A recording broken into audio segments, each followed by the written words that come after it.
Hello everybody! So today I wanted to share some tips and some techniques with you that I use to edit my street photography pictures, and I'm actually gonna take this raw file right here and I'm gonna edit it into two different photos.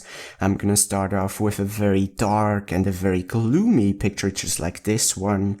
Then I'm gonna reset all of the settings and gonna start off with the raw file again, and this time go into pretty much the opposite way, which is a very bright, very dynamic, and almost high-key black and white picture just like this, while of course explaining every single step I do from the very start to the finished and fully edited photos. Alright, so let's not waste any time after this very long intro and go straight away into black and white, and I think the sky is just a little bit too much here, so I'm gonna crop it down to something like this, and I think I'm also gonna crop a little bit from the right, so it just looks a little bit more central and better overall. Alright, so the first thing, because of course I want to start off with a very dark and a very gloomy picture, I'm gonna go into the minus exposure, and I'm actually gonna go quite far here, and I'm not quite sure how good it may look to you, but if I maybe change the background color to dark gray, it should really stand out, and I really do like the actual look of it. So don't be afraid to go far into the minus exposure if you really want gloomy and very dark picture. Then contrast, of course, since we want a very dark and very contrasty picture, I'm also gonna add a little bit of contrast. However, definitely don't want to make it too much just now, just maybe around 30. And then let me actually go to anything that kind of makes a picture darker or more contrasty first. So let's just jump away right down to the shadows, and usually I like to bring up the shadows and bring down the blacks, which give it a very textured and very unique kind of look, but it's still a little bit too bright for my taste in this particular shot. So what I'm gonna do instead is actually reset everything for now and just bring down the shadows, and you see we really have almost just a silhouette of these people, but I really don't mind it because once again want to make this whole picture very dark. Then to the blacks, the shadows really just make everything darker, but they don't really add any texture or any clarity, if you will. But by bringing down the blacks, you also make stuff darker, but you also add quite a bit of texture and almost a look that clarity would do. So once again, if I just reset that to 0, and especially here in these tracks of the snow or whatever, you will be able to see it quite well as I go here into the minus blacks. And I really don't want to go too far with it. I like a little bit of minus blacks, but I really don't want to make everything dark and lose pretty much all of the shadows in the photo. So I'm just gonna go maybe minus 15, minus 17 here, and I already like this look quite a bit. And speaking of clarity, let's actually go to the shadows in the tonal curve first, and the shadows here really just affect the very dark parts in your photo. So whereas the shadows in the basics adjustments kind of affect the more broad area of the dark parts in your photo, the shadows will really just affect the very dark parts. So you wanna really watch out if you wanna bring that down, because it is very easy to make very large parts just completely black, and at least for me that's almost a bit too much. So instead of actually going minus with the tonal curve shadows, I'm gonna go a little bit into the plus just so we retrieve some of these very dark shadows. Once again, a very small effect, but I do like it a little bit better. So then let's go to the clarity, and as I said before, clarity doesn't really have too big of an impact on the actual, darkness of the picture, but by bringing down the clarity you of course make everything a bit more soft, a bit more magical, which is a look that I quite like in quite a lot of my winter pictures, but it also makes everything more simplistic because it takes away some of that texture that you have here in the entire picture. So So by going into the plus, I think it's very easy to see all of this texture in the background just jumps out, and by going into the minus, it just goes away a little bit and it's much more simplistic. So there are definitely two ways you could go for here, and I'm actually not quite sure which one I like better. Let's just see and go to the plus once again. I do like this look, but at the end, you know what? I think I'm actually gonna go a little bit into the minus clarity, because I really like the simplicity that it gives to the picture. It really makes these two people in the middle of the street stand out a lot more, compared to just 0 or even plus clarity. So let's just go around minus 15 here, and in exchange it does make everything a little bit flatter. So let's go into the contrast slider once again and just up that by a little bit. Sometimes you really have to work with two sliders at once and use them together to get the effect and the look you like. So then I think in terms of the, dark parts, it already looks pretty good.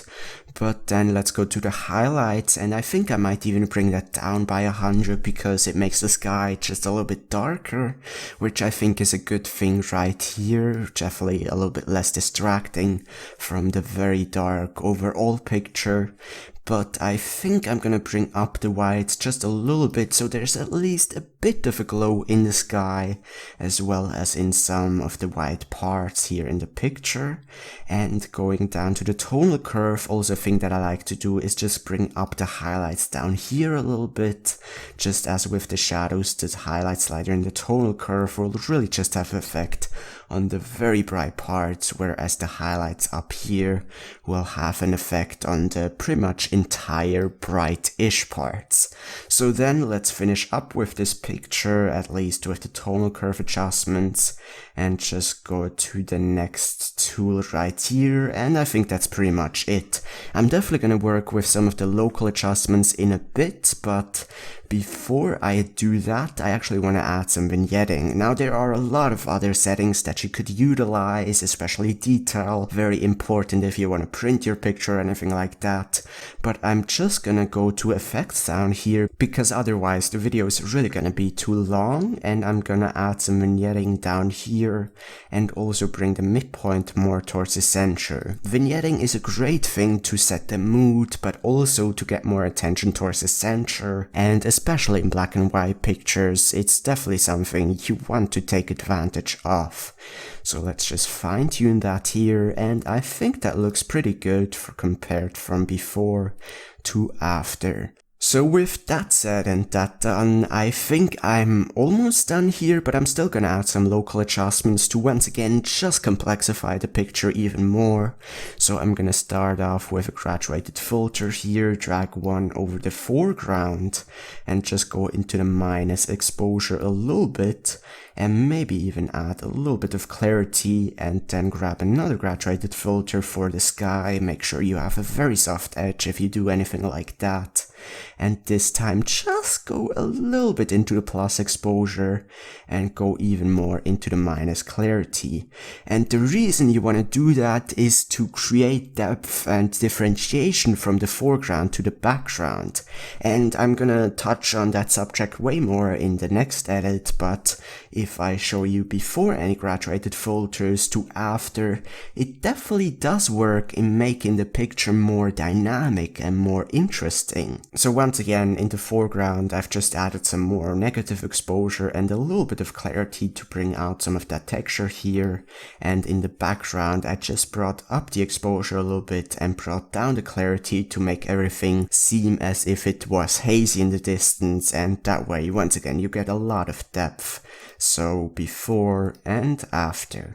So then I think a last thing that I'm going to do here is just add some quick dodge and burning. Dodge and burning is of course making individual parts of the image darker or brighter, and I've talked about that in many videos, so I'm just gonna do it real quick here. So let's just add a big rail filter right here, go a bit into the plus exposure just to make some of that snow a bit brighter. Right click duplicate, maybe just make a little part of this car a bit brighter, and you know, just add a little bit more differentiation, complexify the light, and once again make everything more interesting. I really don't think I'm gonna have to add any negative exposure rail filters here because it is already so dark. There are already so many dark shadows, so I think I'm just gonna finish up by grabbing quite a big rail filter here and dragging it over pretty much the entire picture, and then going into the plus exposure and just kind of angle it so it looks naturally and make it look as if some light would have spilled here on the street. So I think that is pretty much it. That is all I'm gonna do to this photo, and I'm gonna put you in full screen here and really give a nice pan of the photo so you can really appreciate every detail and see the shadows and all of the lighting scheme way better, because of course if you see it in Lightroom it's way smaller and you have all of these distracting sidebars and stuff. So this is the first picture, and now I'm just gonna quickly export it so you can actually see it, and then I'm gonna reset everything and once again start off with the raw file and go into the opposite direction. So see you in a second. I figured I might as well show you the before and after of this photo. So this is of course a dark picture, and this is what we started off with, and this is the cropped picture and converted into black and white. And you see from here to the finished dark picture, it's a very big difference. But now I'm gonna reset everything, and I'm actually just gonna reset it to the crop, so we retrieve all of that crop but don't have any adjustments here. So let's then go on with the different edit that I wanted to show you, which is the very high key and the very dynamic edit. So let's get started here. So instead of going into the minus exposure and minus shadows and all of that stuff, I'm actually just gonna go a little bit into the minus exposure because I think it was a bit too bright regardless, but then I'm gonna go into the minus highlights and actually go into the plus shadows by 100, and that is a very vital thing to the look that I'm going for right here, because you see the very big effect it has when I bring up the shadows. And then there are pretty much two things you could go for. One would be to bring down the blacks, and you see by bringing up the shadows, bringing down the blacks, overall it doesn't look as dark, but it definitely looks a bit more contrasty. But since I really want a very dramatic, a very dynamic bright picture right here, I'm actually also gonna go into the plus blacks and just bring in a little bit of contrast. So this is kind of the look that I want to start off with. Once again, very high key, very bright, and completely different to the previous photo. Then let's see with the whites. I think I'm gonna bring them up also a bit more than I've done in the previous picture, and just make everything even more dynamic. And then clarity is actually the very difficult thing. So because we brought up the shadows, we have so much information in this picture, and it already almost looks a little bit overloaded. So instead of going even into the plus clarity, which once again pronounces all of these textures even more, I'm actually gonna go into the minus clarity to simplify the picture. So let's see how much I wanna do that here. Definitely don't wanna go into minus 100 because then everything is just completely blurry, but around minus 25 I think works pretty well here. And if you see the difference from before to after, especially in these little, these little textures, these little details in the photo, it's quite a bit of a difference, and it's definitely way less cluttered. So then let's see what I want to do next. I think I'm definitely gonna add some vignetting here as well, because it needs some differentiation. So let's just do that right now. Once again, just add some vignetting, maybe bring the midpoint a bit more towards the center. And with high key pictures, you have to kind of look out a bit more with the vignetting, because it of course is a much more pronounced difference than the dark pictures. So you just want to make sure that you make it look natural, and if you need it, maybe even bring the feather more towards the right to get a softer edge. but let me just fine-tune that here, and I think that look actually works pretty well for now. So quite a bit of vignetting here, but from before to after definitely looks a lot better while still retrieving that high key look. So then let's go on and just finish with the global adjustments before I go into the local adjustments, which are gonna be quite a few in this photo. So let's just see with the highlights here. I don't really want to make them too bright because then it really becomes a bit too harsh. Maybe I'm even gonna go a bit into the minus here instead, and of course just play around with all of these other settings, and at the end stick with whatever I like best. So I think that actually works pretty well here for the start, before any tonal curve adjustments, and here is after, just looks a little bit smoother.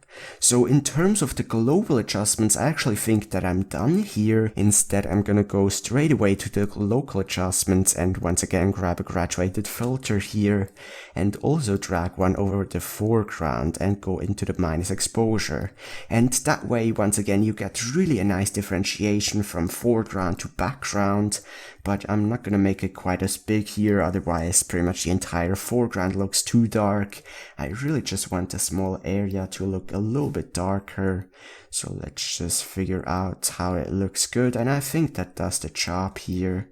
Before that one graduated filter, and here is after. And then I'm gonna grab another graduated filter just for the sides here a little bit, and add some vignetting that way, really just a little bit here, even way less than on the bottom. And I think that does work quite well. And let's just see, maybe I'm gonna grab a graduated filter with plus exposure for the sky as well. But I think that almost is a bit too much, so instead of doing that, I'm actually gonna grab a radial filter here, a very big one, and go into the plus exposure for the sky and for kind of the background element right here. And of course fine tune it so I make sure everything looks natural. And of course with the radial filter, if you have the feather here to 100, if I show you that here, the feather is very soft, so you don't really have to worry about clipping on any edges or anything like that. So let's just fine tune that right here, and I do like this look quite a bit. Maybe I'm even gonna go further into the minus clarity for the background. So that is actually pretty much it. I think if you really just want a high key picture, that is where you want to stop. But for my taste, the thing that I like to do with my high key pictures is just to grab a radial filter or some radial filters with minus exposure, and then just go over some places and make them a bit darker, just to add some very local contrast and differentiation. And once again, you really don't want to make this too much, otherwise you're gonna end up with a not high key picture anymore. But if you just do it a little bit, it gives some nice differentiation in at least some parts, while still keeping the very soft and almost mysterious look. Alright, so I think that is really it. There's definitely no plus exposure radial filters needed beside that big one, because the whole picture is already so bright. So let's just quickly show you this before any radial filters except for the big one, which should be right here.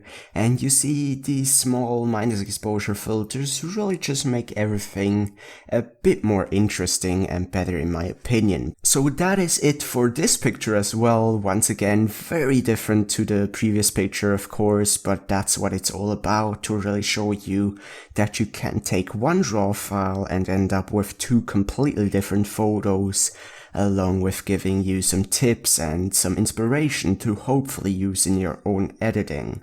But let's just see from this picture right here to the picture being cropped and turned into black and white without any editing, and the picture at the start in color without any cropping, to of course the after and fully edited picture. So you see here the dark and the very gloomy picture compared to the high key picture, totally different and totally different looks. But let me know in the comments down below which one you like better, I definitely do like both, but I think almost the dark one works a little bit more dramatically and a little bit more mysteriously for me. So thank you as always very much for watching. Don't forget to subscribe if you haven't done so already for more videos just like this one, other Lightroom videos, photo critiques, and all sorts of photography related videos. Once again, thank you very much, and I hope you have a great day.